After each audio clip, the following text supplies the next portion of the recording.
What's up everyone? Welcome back to my channel, Voyager Pagoda. I am Yaniv. Before we start with the video, I want to put out a disclaimer. Not once am I trying to tell you here how to falsify your logs. Never, ever, ever falsify your logs. Okay, whether you go off, log off the ELD completely and then try to drive certain amount of miles, don't do that. Don't use PC, or what is also known as personal conveyance, to drive to wherever you got to deliver and say, you know, you're going shopping or whatever. I do not cover PC in this video or during the series because TMC does not cover it. If you have any questions, make sure you follow your company's policy. Always. If you have any questions, contact your logs department for any further details or any clarifications. Okay, so let's get started. If you have any questions, put them down in the comments. I'll try to answer them as quickly as possible. If you can just please like this video right now, pause the video or minimize it and go ahead and hit that like button.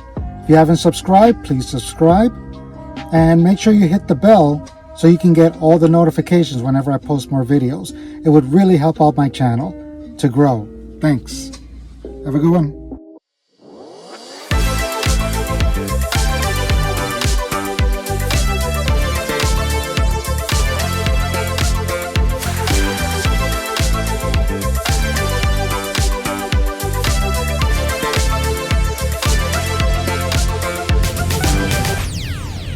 Welcome back to Voyager Pagoda.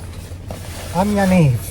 Okay, as we discussed in the last video, this week we're going to go over time management and how to properly run your time on the Avail.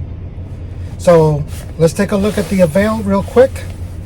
So it's showing that I have a full 8-hour clock.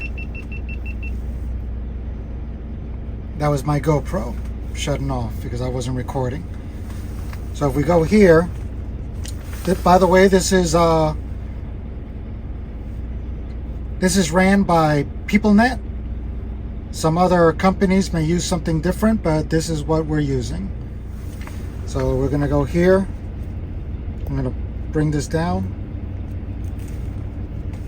All right. So what we're going to be concentrating on is drive, work shift duty, and your cycle. So cycle, see if we can focus. Got a full 70 hours for the week. That's how much I can drive and work. Shift duty for the day, 14 hours. Work shift driving, 11 hours. So many companies, they haven't updated to the newer version. This is what the newer version looks like. I'm going to switch screens. And you can actually, you got everything here. So here's what happened. I went into the weigh station and the guy got a violation for violating his shift duty time, his 14 hours. So what happened is that he got into a shipper. He couldn't get unloaded. And I'm assuming he must have let this run down to the point to where, let's say for example, he had 5 hours left on here, okay? 3 hours left on his duty time. Well, just because this has 4 hours, and let's say this has 2 hours, that doesn't mean you got 4 hours of drive time. Okay, unless you've done a 2-hour reset, which I'll explain later on. But if you got 2 hours on your shift duty, you have to stop within those 2 hours. Otherwise, you will go into a 14-hour violation. What I'm doing is just giving you advice. You do not have to take this advice. You can do things the way you're doing it. I'm just showing you the way that I run my clock to hopefully help you. If you have something, if you do it in a different way, you know, a better way, then keep doing it that way. But for people that want to understand this, which is so extremely important, because at the end of the day, you know, you want to make money and you want to have enough time to get to where you got to. So what I'm going to do now is start my inspection on the truck. So normally what people do, I'm going to go over to this screen, is that they'll come here, come to your status, driver on, and they'll start inspection, and then they'll start inspecting their truck. What I want you to do is don't do that. Do not click inspection. And I'm going to show you why. So we're going to go back. All right. And we're going to stay in sleeper. So let's say if you go into inspection, you go into inspection on the Avail. You start doing your walk around. Start doing your pre-trip. What happens if you got a flat tire? You just started your clock.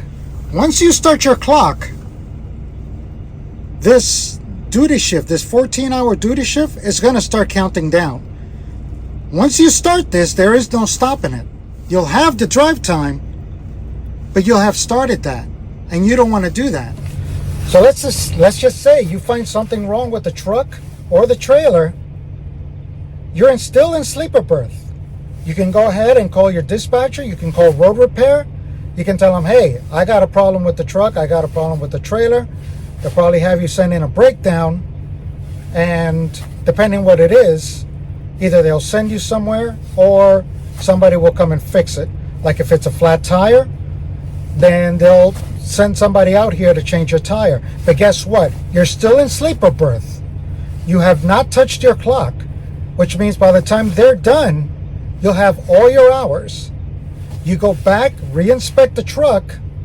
Once you are ready to leave, then you go into inspection and wait 10 minutes. 10 minutes is the minimum to show DOT that you're in compliance, that you've done at least 10 minutes of inspection. Sometimes it can go more, but the whole purpose of that is not to start your clock until you are ready to go, until you know for a fact that your truck is ready. I'm going to go and inspect the truck.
It is cold out there. So I just finished my pre-trip inspection. Everything is good to go. Now, I'm ready to leave. What I was doing with the spray bottle was I was checking for leaks in the airlines, making sure that that was okay. Last thing I need is for stop at a DOT, they check those airlines, do an inspection on my truck, and then they put me out of service. That's not a good thing. The point is that your truck, you are verifying that your truck is good to go and that is worthy to being on the road. So what I'm going to do is I'm going to go into inspection. I'm going to get me a cup of coffee. Well, it's an inspection. 10 minutes, right? Sure, you can get a cup of coffee in 10 minutes. Let's get going.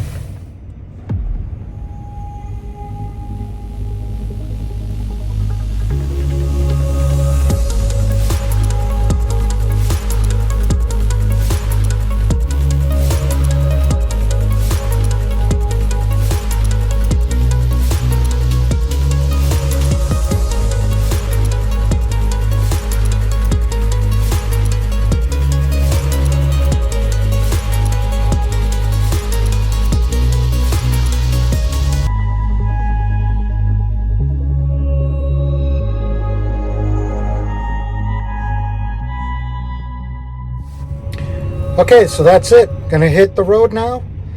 Hopefully my GoPro stays up because it keeps falling down. The suction doesn't want to work. May get something on the road to record. Other than that, I will see you in the next video. Hope this helps. We'll continue in part 2 of time management. Have a good one.